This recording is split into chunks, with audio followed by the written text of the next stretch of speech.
At the beginning of episode 1, we see Hassan carrying fish as he heads home. He describes the sharp smell of the fresh catch. Some find it unpleasant, while others are drawn to it. Fried, baked, or roasted, fish carries a sort of invitation.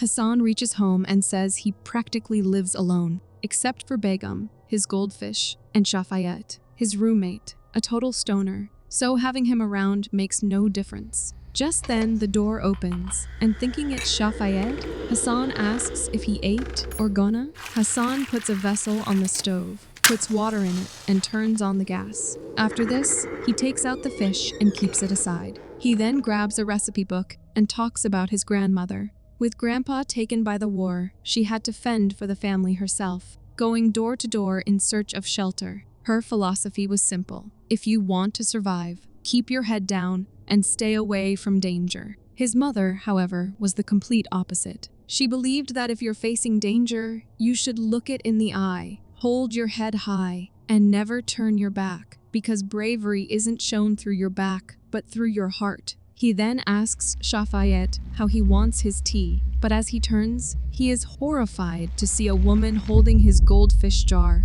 playing with the fish. Hassan mutters to himself that girls aren't allowed in this flat and wonders if he should tell her, or would be rude. He calls out to the woman, saying she must have the wrong apartment, but she suddenly looks at him, startling him, and that's when he notices his friend lying dead on the floor. Terrified, Hassan tries to flee, but the woman shuts the door. He screams for his neighbors, calling out for help, but no one answers and the scene cuts here.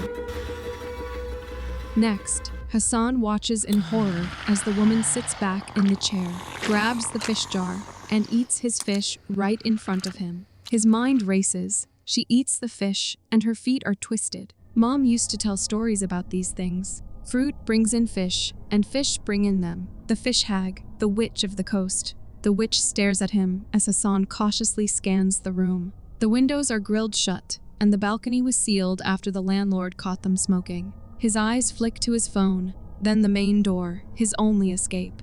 But first, he must deal with the witch, or he'll end up just like Shafayet. Hassan turns to flee, but the witch growls, freezing him in place. Slowly, he starts inching toward the kitchen, recalling stories of honey collectors who wore masks on the backs of their heads, because the moment you show your back, the tiger strikes, he thinks. Is that what got Shafayet killed? Did he turn his back to run? Hassan remembers his mother's words, look danger in the eye, don't turn your back. And if he follows her advice, maybe he won't end up like Shafayet. He grabs the fish and holds it up, prompting the witch's entire focus to shift to it. But suddenly, the fish slips from his hand. Hassan carefully picks it up, stands, and places it on the table before beginning to cut it. He slices off the tail, places it on a plate, and slowly moves toward the witch. Setting the plate in front of her, he watches as her full attention locks on the fish. Seizing the moment moves, he picks up his phone while avoiding her gaze and cautiously inches toward the door. But the witch doesn't like the fish, and when she turns it over and sees its blood, she flies into a rage, throwing it across the room, causing Hassan to drop his phone in fear, and the scene cuts. Next, we see the witch sitting beside Shafayet's corpse, and Hassan realizes that his plan has failed. He fears she will come for him next at any moment, and suddenly, the witch looks at him. Hassan wonders, she ate the goldfish just fine. So what's wrong with the big fish? Is it because it's raw? Or is it the blood? He recalls his mother's words. Don't obsess over the solution. Observe the problem. He thinks about the creature. She has watched them from the dark treetops, perched on branches, or peering through open windows. She has followed them, studied how they sit and how they dress, mimicking their culture. So tossing a slab of raw meat won't cut it, as she is not some stray animal looking for a bone.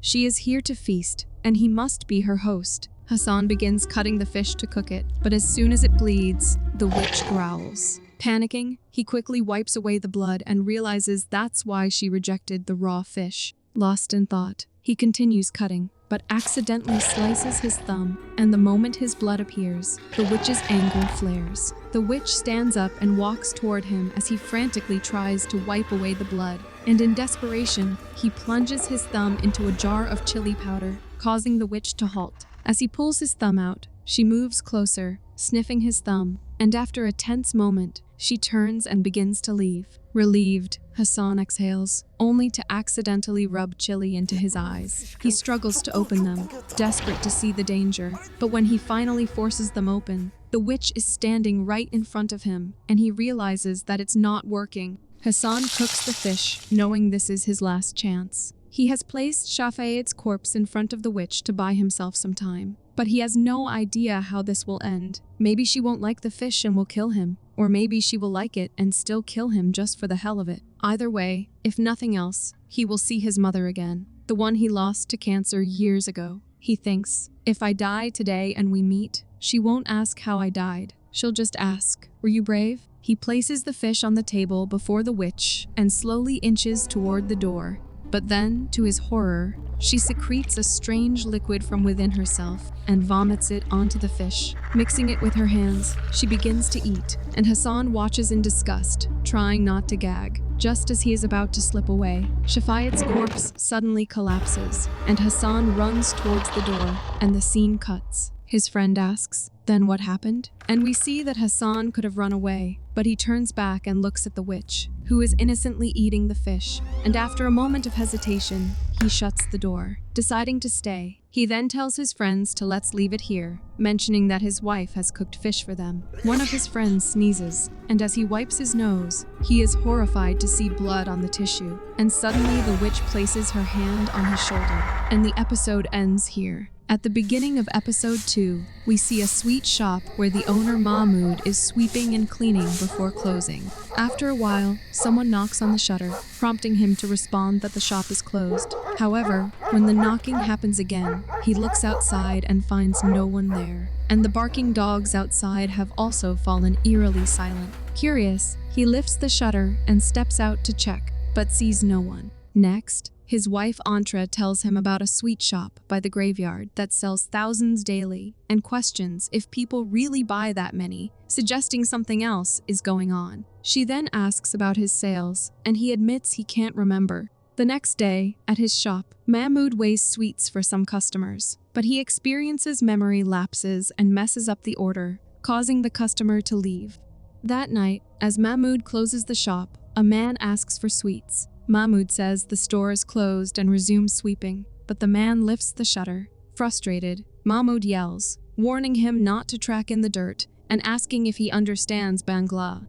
The man ignores his outburst, walks up to the sweets, and casually remarks, I understand all languages. Then, stepping closer to Mahmud, he says, what I don't understand is why all of them hate dirt so much. Mahmud stays silent, and the man says the man above made you from dirt, but me, on the other hand. He grabs a glass of tea that begins boiling, and he says he made him from something else. He then asks, does he gets what he is yet? And tells Mahmud to bring the sweets. As Mahmud packs the sweets, the jinn turns on the radio, and a song begins playing. However, he quickly changes the station, then turns it off entirely, remarking that all songs are terrible, and the last good song he heard was in Egypt a long time ago. The jinn then asks what happened to the ghost radio station, claiming he sent them 15 stories himself, but they never accept real ghost stories. He tells Mahmud that he can change his face too, like a radio channel, and then asks if giving sweets to an innocent kid is scary. He transforms into a girl and asks, or to a beautiful girl. Then, the jinn transforms into Mahmud himself and asks, would you rather feed yourself? Horrified, Mahmud drops the sweets, and as he picks them up, the jinn steps closer, taunting him. I know you're trying to remember the prayer, but you just can't. And now you're wondering if you say it wrong. What if something even worse happens? The jinn then commands Mahmud to get up. Trembling, Mahmud obeys and hands him the sweets, but the jinn tells him to give him fresh ones. Mahmud hesitates, asking, what sweets did you order? Saying, I can't remember. The jinn says you forget things a lot, and then asks how much is the bill? To which Mahmud says, I can't remember, so just give whatever you wish. The jinn replies, then I'll give you something special, and tell me what you want. But when Mahmud opens his eyes, the jinn is gone. Next, we see Mahmud give a flower to Antra and say, I met you 15 years ago, when she was at the market with her father. She was wearing a maroon shirt with flowers. Antra says, "Stop messing around saying she doesn't own a flowery shirt." To which Mahmud says, "Then it was a shawl." She asks how many flowers it has, and Mahmud says 37. He then says it was winter, and she bought cauliflower and spinach, and he thinks she had a street pastry in the morning, as he could smell the mustard oil in her breath. The next day, Mahmud tells a man that he bought sweets 2 months ago and promised to pay later. He even recalls that the man was wearing blue pants that day and had mentioned that there was a hole in his pocket, causing the money to fall out. The man stares at Mahmud in disbelief, and Mahmud tells him to pay what he owes. Next, we see a crowd gathered at Mahmud's shop, eagerly asking him general knowledge questions, and to everyone's surprise, he answers each one flawlessly. However, Mahmud soon sets a condition that if they want more answers, they must buy 2 kilograms of sweets. That night, the jinn visits again and asks, "What sweets do you have for me today?" To which Mahmud replies that he is out of sweets.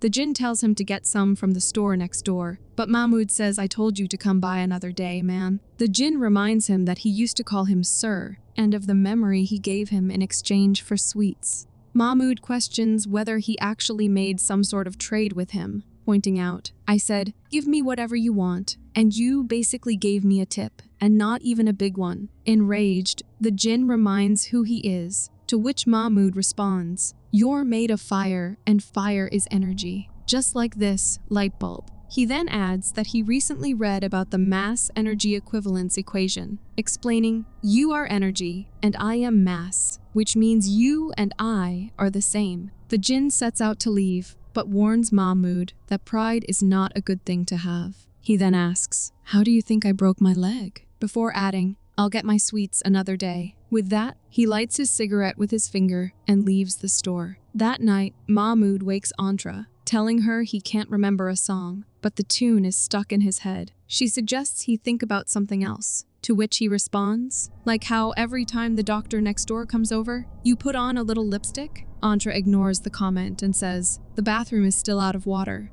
Frustrated, Mahmud says, "Every book I've ever read since I was a kid is spinning in my head, and she is stuck in the bathroom." He adds, "If I want, I can read every medical book I can find and become a better doctor than him." He continues, "I have both memorization and intellect, and I don't forget a thing," to which Antra replies, "You've forgotten decency." After some time, Antra wakes to the sound of Mahmud's mother screaming, prompting her to immediately run out to check on her. She brings Mahmud back to their room, asking, "Have you completely lost it?" Mahmud replies, "I had lost it before, but now I've found it, and I just want peace." Antra gets up to check on his mother, but he stops her saying, "I want complete darkness." Antra leaves him there, and he murmurs, "I was at peace for 9 months, but then I was ripped away, dragged out. My head squeezed tight, and the beautiful voice that once sang to me suddenly started screaming, saying, 'Take him away.'" The next morning, Mahmud's mother tells Antra that he came to her bedside early and said, "I want to go inside and hear that song." Later, when the doctor checks Mahmud's mother, Antra asks why he suddenly remembers everything, to which his mother replies, "The jinn." The doctor asks if he described it, to which Antra says he mentioned an old, crippled man. Mother questions why a jinn would be crippled, and Antra explains it claimed to have fallen from a great height. Mother tells her that there are good jinns and bad, but only one name comes to her mind: the master of jinns, full of pride, banished by the Creator for his arrogance. "Now," he whispers in our ears and tempts us, Satan himself. Next, we learn that Mahmud has died, and the doctor tells some men that Mahmud remembered everything, even his birth. But what came before that? Nothingness? The birth of the universe? Perhaps trying to contain it all was too much, and it killed him. Antra tells Mahmud's mother that she always picked on him for forgetting things, but everyone forgets, and it makes up humans. It helps us forget pain so we can move forward. Then a man says, "If you want to forget something, I can help you." And it is revealed to be the jinn before the episode ends. Thanks for watching. If you enjoyed the chills, hit that like button, subscribe, and turn on notifications so you never miss a scare. Until next time, stay spooky.